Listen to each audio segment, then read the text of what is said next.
अबे साले। मैं उसकी दूसरी बीवी हूँ। किसकी? अपने पति की। उसकी पहली कहाँ गई? भाग गई। ये क्या हो गया? तो आप काहे चली गई उसके पास भाग के? मेरी माँ ने तो मना की थी, 14 साल की उम्र में ही शादी हो गया। तो आप 14 साल की उम्र में जिद करने लग गई कि मुझे करना है शादी? हाँ।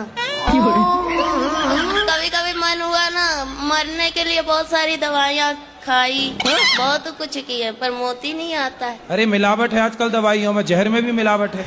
आदमी जहर खा के मर ही नहीं रहा है। इसका कारण नरेंद्र मोदी। कितने साल के पति? वही 40 का होगा, बुढ़ा लगता है। तो आपको लगा कि शादी हो जाएगी तो काम नहीं करना पड़ेगा? रानी बन के रहूंगी इसलिए। पर दिल के अरमा आंसुओं में बह गए। गुरुजी, आपका मेरे चरणों में कोटि कोटि प्रणाम। और मेरा पूरा परिवार आया है, और मेरे 84 साल के मेरे फादर हैं।